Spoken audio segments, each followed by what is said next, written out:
Hello summoners and welcome to another episode of ProGuides OP Pick or Ban. Now on patch 10.22, these are the champs that are a bit overtuned for one reason or another, so they have the power to affect your games more than they otherwise should.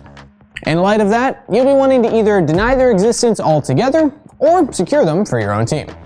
But before we begin, today's question of the day is, what are your plans for the preseason? Will you be grinding away with the new items, testing out new builds and seeing what's OP, or are you going to be playing other games? Remember, taking a break is important for your mental health.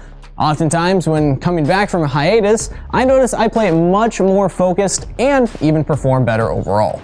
And one last thing, be sure to visit us over at ProGuides.com. We have the best roster of coaches, top-tier live classes from instructors like Mike Young and Zyrene, and courses covering a variety of roles and champs from your favorite pro players like Doublelift. I also highly recommend that you try our new VOD review feature. The way it works is you send in a replay file and the coach sends you back a fully reviewed VOD. It's a super convenient option that saves you some time, so make sure to give it a try. Now without further ado, let's get started. As a quick disclaimer before we get into the list, this is the final patch before preseason. Starting things off with our top lane picks, we'll lead with FIORA. She's pretty much been the MVP of top lane for a lot of this year, and that won't be changing with the last patch of the regular season, since Riot is continuing to turn a blind eye to her. For the most part, FIORA generally has a pretty good time in the laning phase, but one really tough lane is Jace, so ban him out when you're playing her. Her second worst matchup is Wukong, but that one is at least survivable, and you outscale at around 2 or 3 items. When trading in lane, the pattern will be a bit matchup dependent, but the general rule is if it's an easy lane that you can bully, go for bursty trades when Q and E are up, going in anytime a vital is on one of the sides you can easily reach. In harder lanes, where the opponent has CC or can trade heavily back, you want to be a bit more cautious, playing around your W's cooldown. Remember, the CC reflect is nice, but the attack speed slow is kind of an underrated part of the kit. Take a matchup like Tryndamere, for example. His W is too unpredictable to block reliably, so instead, just make sure you're landing your skill shot portion of your W to cripple his attack speed. This makes a huge difference in all-in fights to the death. Once you get through the lane phase and onto the split pushing phase of the game, your Q and E are great tools for chasing enemies down, even allowing you to jump over walls. And your ult is more than just a fat amount of damage. The vital procs heal a ton, and the movement speed can help you hit those hard to reach vitals on the other side of your opponent. In a team fight, the heal can be huge in turning things, with a 4-strike ult being like a redemption on steroids. But team fighting should only be done when super necessary. It can be easier to carry by split pushing, where you can win 1v2 and even 1v3 while your team takes objectives on the other side of the map, rather than trying to fight head-on 5v5s. Our second pick for top lane is URGOT. But before we talk about him, I like to give a little bit of a disclaimer. Shen and FIORA have both been top tier picks for several patches now, and URGOT was actually our third pick for this list. But just for the sake of not having an exact repeat of last patch's OP pick and ban video, we're putting him up here instead to give a fresh option. If you really enjoy playing Shen, then keep up that grind. He's still OP. Now with that said, let's discuss URGOT. URGOT starts off a bit weak, but once he starts picking up steam, he picks it up fast, and the pain train does not stop. His 3 important spikes are level 9, Black Cleaver, and Death's Dance. Once you have W maxed out and those 2 items, you become a nigh unstoppable killing machine. Your passive shotgun knees are a huge increase to your damage in trades, and learning to position for optimal use of them is the hardest part about mastering URGOT. To get the most out of them, your general trading pattern is to use E to flip your opponent, Q to slow them, and then use W to rotate around them to proc each available shotgun. In the early game, your guns have a pretty decent cooldown, but as you get later and later into the game, they come back up almost instantly. And since they have both a huge amount of damage as well as percent of max HP base damage, you'll be melting squishy targets and tanks alike. Like I said before, URGOT starts off slow. Unlike a lot of other ranged champs, he can't even really punish melee champs early on. In fact, he's the one that's easy to bully. But once you max out W at level 9, you'll flip the script and start dominating lane. Once you reach the Death's Dance power spike and start getting to later levels, you'll be able to duel almost anyone answering you in a side lane. Being a lumbering juggernaut, team fighting can be a bit hard to navigate. But the biggest play you can make is reeling someone in with your ult and flashing into the enemy to hit a huge AoE fear. If the enemy comp is a bit hard to engage against, try picking up a Righteous Glory as your 3rd or 4th item for an extra tool for going in.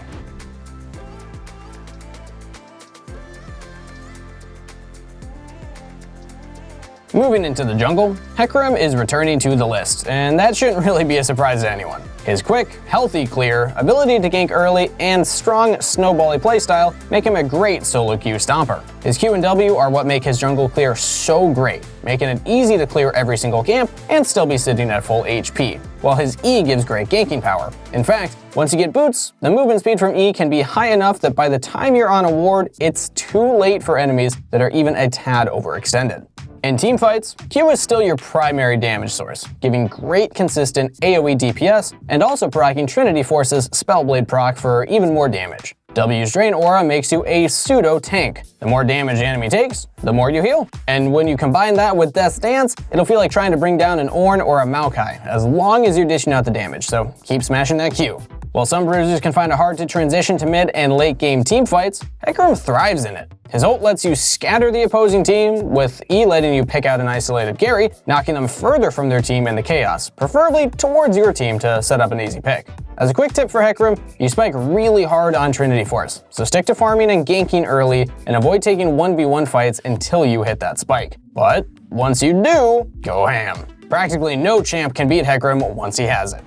Our second pickup is Kha'Zix. With the Q nerfs coming in, Karthus is being bumped down just a tad, and Kha'Zix has been lurking around as a contender for a while, eager to take this spot on the list. So if assassins are more your style, now is your time to shine. It's worth noting that against tankier enemy comps, you may want to look into the Conqueror build. That also involves changing your build, picking up Black Cleaver and Death's Dance after Duskblade, and sometimes even Steric's Gauge, turning you into a sustained damage dealer over a one-shotting assassin. Kha'Zix's kit is designed to adapt to all situations, so naturally, each ability helps him in different ways when jungling. Q lets you destroy single target camps, while W gives you a quicker clear on AoE camps, and has the nice bonus of healing you when you're close to its impact, so be sure to stand right on the camps when using it. E isn't great for clearing camps per se, but hopping walls can cut down on clear speed. But be careful, the cooldown is really long early game, so don't waste it if you may need it as an escape tool, like when you're counter jungling.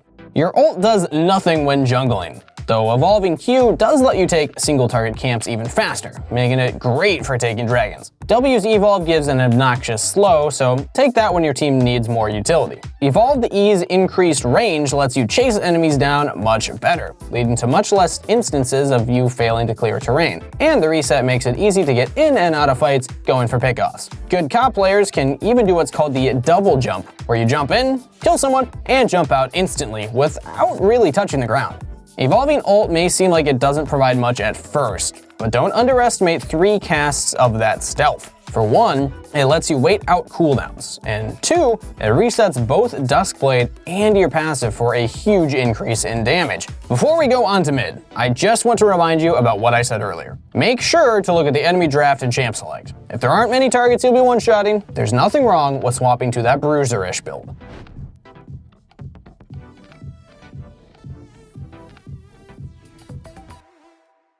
Now, looking to mid lane, Galio is also returning to the list. His easy-to-execute kit with strong wave clear and engage tools makes him as solid of a choice as ever. And with changes being light on this patch, the same assassins and control mages will be strong. And as a result, Galio will also remain in the S+ tier.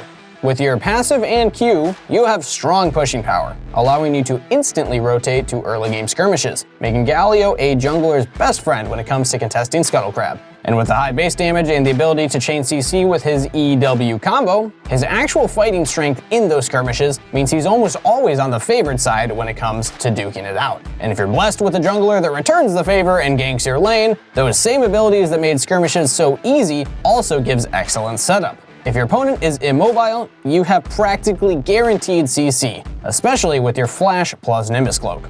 Galio really shines in the mid to late game teamfights, where his ult can serve many functions. Is your Camille diving deep into the enemy team to ult a carry? With her lockdown, your ult is guaranteed to hit her target, and forces the enemy team to back off or go down with a carry. But it's not just offensive. If the enemy team is the one with a deep diving threat, ulting your own carry makes it so that no one on the enemy team can follow up. Yet another use is when the enemy has some AoE magic damage like Karthus or Vlad. The AoE magic shield can practically nullify those spells fully, so make sure to time it well. Sort of like with top lane, we need a little disclaimer here. Zed is still a really good pick, as 20 damage off of his Q isn't going to be enough to dethrone him. However, with that said, for the sake of not repeating the same two champs again, I offer you an alternative that is very close in power with Echo. In fact, you can just think of him as an option when your team needs AP, but you still want that satisfying feeling of one-shotting 80 carries off the rift with a quick combo. Echo's passive gives him that satisfying burst of damage, with the 3-hit proc having the added bonus of also giving him a pretty generous amount of move speed. This, along with his Q slow, makes you absolutely annoying to deal with, as you can constantly kite or chase enemies as you need. Add ease dash to that, and you can even chase or escape over walls. If you time the following empowered auto well enough, your blink can even follow through other blinks like flash. In lane, Q gives ample pushing power. Once you get a few levels in it and pick up some AP, you have almost instant wave clear. But don't get baited into roaming just because you have priority. Focus on farming up, as you really want to get to Protobelt and Lich Bane for consistent one-shots. With proper planning and reaction speed, your ult basically makes it so you should almost never die in mid to late game, which is why we recommend you pick up a Mejai Soul Stealer. If you aren't too confident yet, or it's just a high damage bloodbath of a game where you can't avoid dying here and there, you can swap it out for Zhonya's Hourglass for added safety.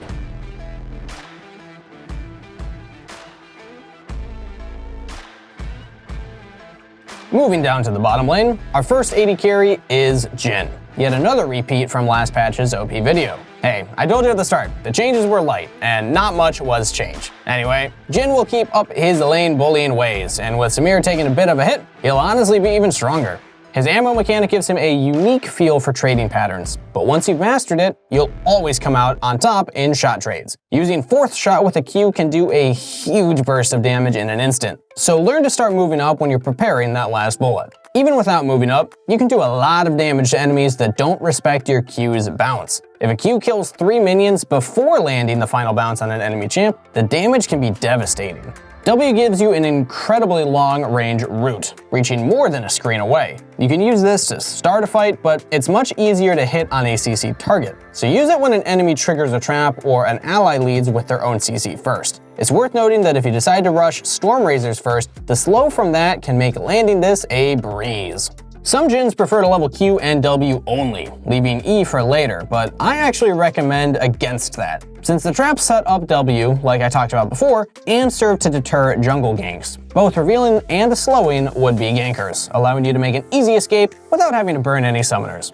And to round things out, Jhin's ult can deal huge damage against low HP targets, especially with that 4th shot. But the slow can also be great for making picks, allowing you to pin a target down while your team catches up. And with its immense range, it can let you be a part of fights you otherwise wouldn't be near close enough to participate in. Our other AD carry is Jinx. And no, this isn't because of the adjustment to her traps. In fact, that didn't really affect her at all. Jinx has simply been creeping up the charts as an AD carry, and she actually does pretty well into Samira anyway, so with Samira being nerfed on this patch, Jinx steals her spot on the list. Don't get me wrong, Samira is still a really solid pick, but she's much more skill reliant now. And Jinx is just a tad better, while also not becoming useless when behind due to her hyper carry nature.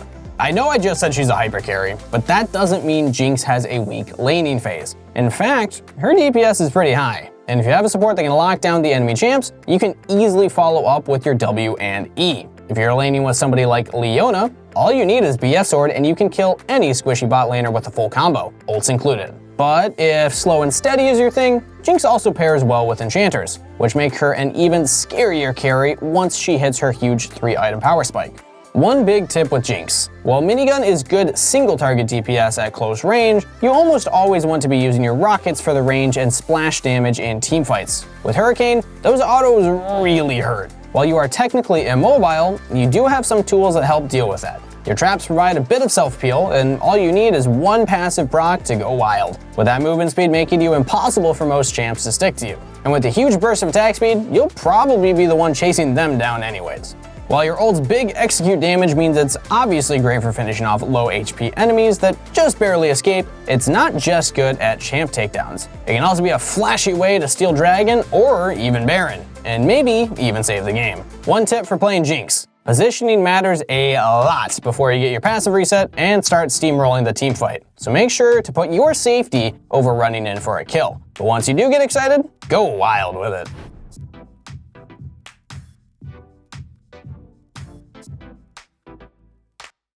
JANNA and Lulu have been vying against each other for the #1 spot as Enchanter supports, and JANNA has recently pulled a bit ahead. With Lulu taking a small hit to her Q damage, we've got to give her a break from the list. She'll still be a more than solid option, but JANNA takes the cake. While hard to notice since its particles are subtle, JANNA's passive can actually have a pretty big effect. When you have carries running from danger, that movement speed can seriously make a difference, so be mindful of that when positioning. While a lot of JANNAs hold Q to disengage fights, don't be afraid to use it as a bit of poke in lane when you know you're 100% safe. The damage on a fully charged NATO is no joke, and the knockup is long enough that your AD carry has plenty of time to put in some damage onto the target as well. W's poke is huge in lane, but that's not all. The passive movement speed makes JANNA an excellent roamer. I'm not saying you're going to have the same effect as Pyke or Alistar, but if your AD carry is in base and you don't have a reason to go back, you'd be surprised at how many mid laners are caught off guard by a JANNA gank. Or just use that movement speed to get some deep vision and get out safely in a jiffy. And what's the point of an Ardent champ without a shield? But JANNA's shield does more than just block damage. With all the AD it gives once you have it maxed out and build some AP, it's like giving a 7th item to an AD carry. If you really want to pack a punch, you can even pick up a Mejai's and Rabadon's. But what makes JANNA really impactful in fights is her ultimate. The initial knockback can be a huge disengage tool, able to completely shut out champs like Zac and Lee Sin from reaching your carries. But that's not all. The heal itself is extremely powerful, with a full channel being able to pretty much heal your entire team to full HP. And it doesn't have to be in a team fight. Sometimes you get through a fight with ult still up, and have teammates that are otherwise too low to do anything on the map. Don't be afraid to top those teammates off so you can push with your numbers advantage. As a quick note before we move on to our last champ, when fighting 2v2's bot lane, remember to full channel that ult. It's pretty common for JANNAs to use ult to disengage fights and then immediately run, but the heal can let your AD carry power on and actually win the fight too in some cases. And now, to round out our list, we have my favorite champion, Bard. His unorthodox kit makes him a very versatile pick, able to absolutely bully a lane, roam for successful ganks, and set up his team with both his portals and his ultimate. His passive gives him limitless mana once those chimes start piling up, and make him one of the few infinitely scaling champs in the game. In fact, with enough stacks, he can pretty much solo kill squishy carries. This opens him up to many interesting builds, so feel free to experiment. Dead Man's Play with Rapid Fire Cannon is still a very fun way to play him. The build we gave here is just more consistent and all around has a more supporty feel. Bard's Q can be used for some poke in lane, but don't just wildly throw it around on cooldown. Try landing it up to hit that stun first. That turns it from an annoyance into a potential kill if you're playing with an aggressive AD carry that can follow up on it. W can give a lot of sustain, but don't forget the movement speed it grants as well. While the heal will be much weaker, you can cast it directly on an ally to speed them away from danger. Also, whether you're roaming to gank, get vision, or just grab some chimes, don't forget to drop a W behind your mid tower if you're in the area. That sustain may help your mid stay for that extra 100 gold that they need. These portals open up escape routes from otherwise unavoidable deaths, as well as enabling ganks. It's especially helpful when you have an immobile jungle, since you can literally bring in the ganks through a wall behind your enemy laners. To top it all off, Bard's ult gives him some of the best playmaking or game throwing potential in the game, depending on how you use it. When using it to make a pick, if you center it on an immobile, flashless champ, it's basically guaranteed to hit, allowing your team to pick up a free kill. If you get the timing down, you can also land guaranteed Q stuns as soon as the stasis runs out. Another great use for the ability is disabling towers to make a dive happen risk-free. But it's not just an offensive ability. If your team is about to be wiped out by a Karthus ult after a close teamfight, it can nullify the entire thing. Or if you want to deny a Rift Herald charge, throw it on your own tower to make sure that no damage comes through at all. Bard has some pretty crazy things he can do. You just gotta experiment a bit and get used to his quirky and unique mechanics and playstyle.